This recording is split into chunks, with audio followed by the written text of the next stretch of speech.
Olá, investigadores! Tudo bem com vocês? Eu sou a Monique e sejam todos bem-vindos aqui no meu canal.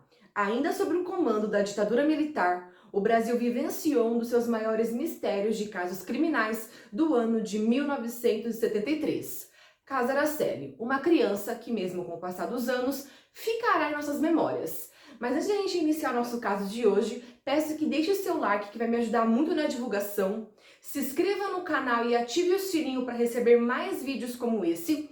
Vou deixar aqui na descrição a playlist de investigação em série para que vocês possam maratonar os outros vídeos que já tem aqui no canal. Dito isso, bora para o nosso caso de hoje.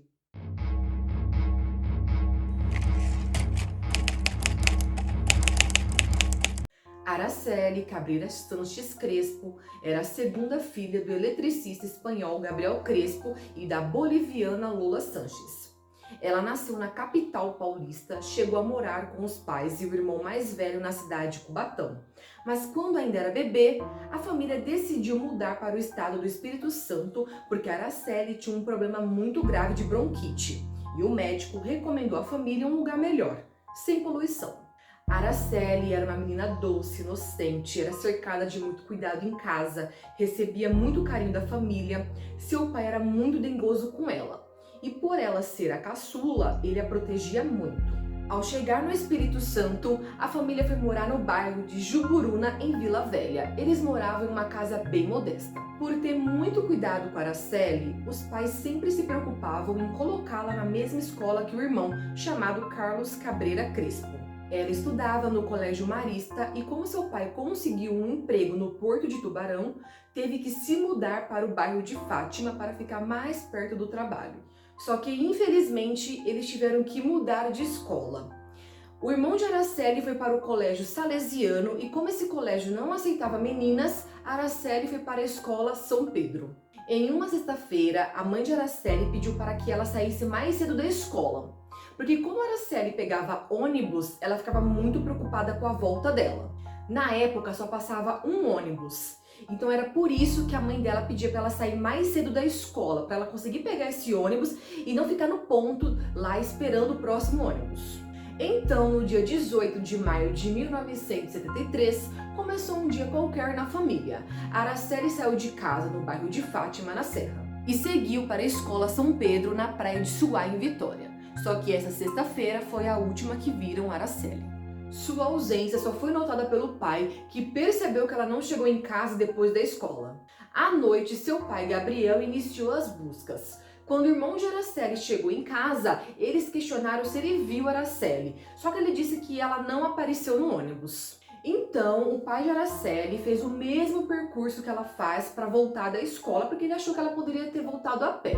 Como ele não a encontrou, ele pegou sua esposa e foram até a escola de Araceli procurá-la.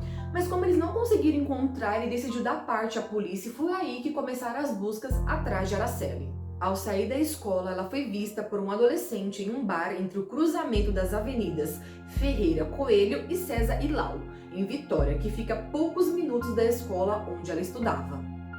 Essa testemunha, na época, disse à polícia que a menina não entrou no coletivo porque ela ficou em um bar brincando com um gato. Somente no dia 24 de maio, o policial Ronald Monjardim, com seu pai, encontraram o corpo de uma criança que estava desfigurado e avançado estado de decomposição em uma mata atrás do hospital infantil. Inicialmente, o pai de Araceli reconheceu o corpo como sendo da menina. Só que no dia seguinte ele negou tudo, dizendo que o corpo não era da filha. Meses depois, após exames, foi constatado que o corpo era mesmo de Araceli. Uma perícia feita na época constatou que, por causa de excesso de drogas, Araceli entrou em coma e foi levada para o hospital, onde chegou morta. Ela também foi abusada sexualmente. Na época do caso, foi alegado que as investigações estavam sendo atrapalhadas, pois as testemunhas estariam sofrendo ameaças para ficarem caladas. Por conta disso, nenhuma pessoa queria conversar sobre o assunto e nem dar informações sobre os acontecimentos.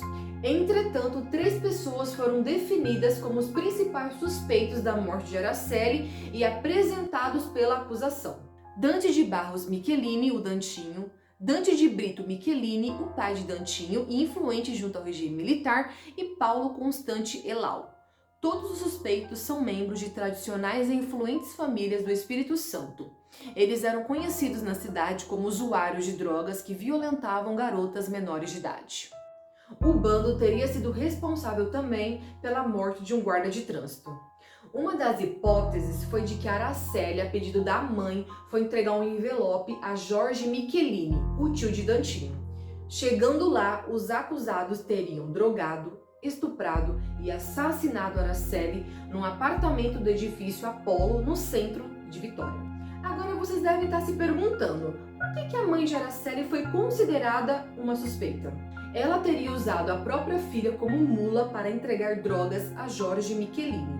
Segundo as investigações, a Lola conhecia o Jorge. Lola seria o contato na rota de Brasil e Bolívia no tráfico de cocaína, só que isso não foi provado. De acordo com a promotoria e depoimentos de Marisley Fernandes Muniz, que foi amante de Paulo Elau, Araceli esperava o ônibus enquanto Paulo estava em seu carro e ele pediu para Marisley dizer à menina que o tio Paulinho estava chamando ela para levá-la para casa. Foi comprovado que Araceli foi mantida em cárcere privado por 2 dias no bar franciscano que fica na praia Camburi e pertencia à família Michelini.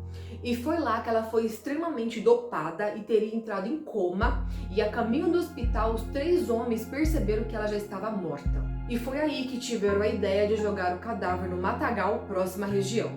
Depois do julgamento, os envolvidos se recusaram a falar sobre os acontecimentos com a imprensa diversas vezes.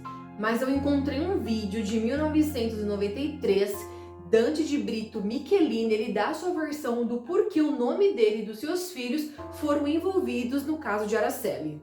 Gente, é um dos poucos registros de Dante Michelini falando sobre o ocorrido, então eu peguei as palavras dele para trazer para vocês.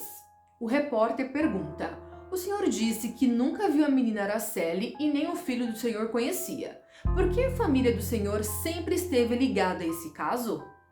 Dante nega envolvimento da morte de Araceli dizendo: nem eu e nem meu filho conhecíamos Araceli, nem mãe dela, nem pai e nem parente nenhum.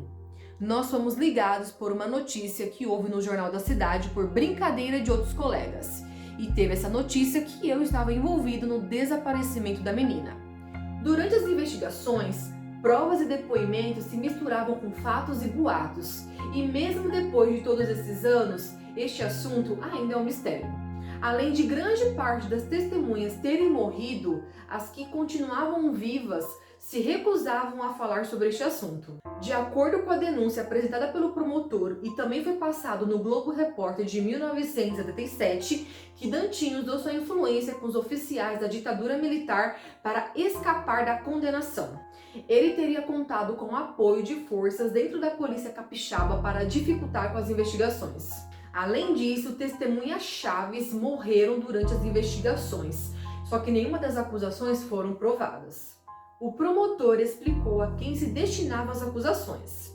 O Dante Michelini pai pesa a acusação de haver mantido a menor em cárcere privado 2 dias no sótão do seu bar em Camburi. Contra os dois, o Dante filho e o Paulo, pesam as acusações de haverem os dois ministrado a infeliz menor tóxicos e haverem ainda, de maneira violenta, mantido o congresso carnal. Durante o julgamento, Paulo e Dantinho negaram conhecer Araceli e nenhum membro da família Cabreira Crespo. Mesmo assim, o juiz Hilton declarou ambos culpados pelo assassinato e definiu uma pena de 18 anos de reclusão, além do pagamento de uma multa de 18 mil cruzeiros. Dante Michelini, por outro lado, foi condenado a 5 anos na cadeia. Na ocasião, o juiz deu uma entrevista dizendo que os 3 foram condenados pois foi provado a materialidade e a autoria do crime. Só que os acusados recorreram da decisão e o caso voltou a ser investigado. O Tribunal de Justiça do Espírito Santo anulou a sentença e o caso passou para o juiz Paulo Capolillo. Ele gastou 5 anos para estudar o processo. Em um relatório de 700 páginas, ele absolveu os acusados por falta de provas, o que fez com que o caso fosse arquivado e permanecesse engavetado até hoje. Por longos anos depois que Araceli foi encontrada morta, a família dela se recusou a falar sobre o assunto.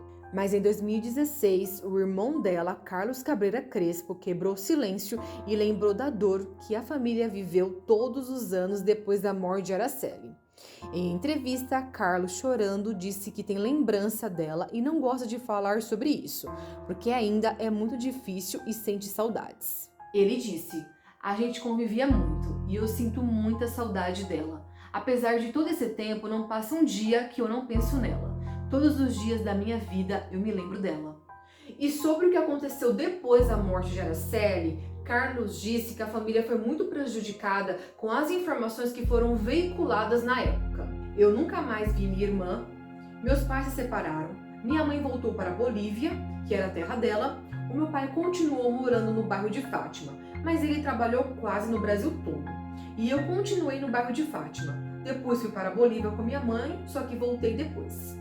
Carlos negou qualquer tipo de envolvimento da família com os acusados do crime e, embora o caso tenha sido julgado, a sensação de impunidade ainda ficou. Agora, o irmão de Araceli espera a justiça divina. Carlos vive hoje no Canadá com a sua esposa e seus filhos. Depois da morte de Araceli, os pais dela se separaram e construíram suas vidas com outras pessoas. Os dois se casaram de novo e a mãe dela teve mais 2 filhas. Já o seu pai, Gabriel, teve 2 filhos, uma menina e um menino. Mas em 2001, o pai de Araceli, Gabriel, faleceu. E a Lola, ela é viúva e, de acordo com seu filho, ela sofre de Alzheimer. Os Michelini já estiveram entre os maiores proprietários de terra do estado, com interesse na indústria e no comércio. Os Elau estão entre os maiores comerciantes com interesse em hotelaria e no ramo imobiliário. Paulo e Dantinho continuam vivos e moram no Espírito Santo. Já Dante Michelini faleceu. Na época do ocorrido, ele já tinha mais de 50 anos. Uma das principais avenidas da capital do estado recebeu o nome do pai de Dante e avô de Dantinho, Dante Michelini, em homenagem aos seus trabalhos no desenvolvimento econômico de Vitória. O fato da avenida ter o nome de um dos acusados do crime já virou motivo de protesto na capital do Espírito Santo. Em 2013, quando o desaparecimento de Araceli completou 40 anos, um grupo se movimentou para mudar o nome da via para Araceli. Ao longo da avenida, os manifestantes colocaram adesivos com o nome de Araceli em cima das placas de identificação.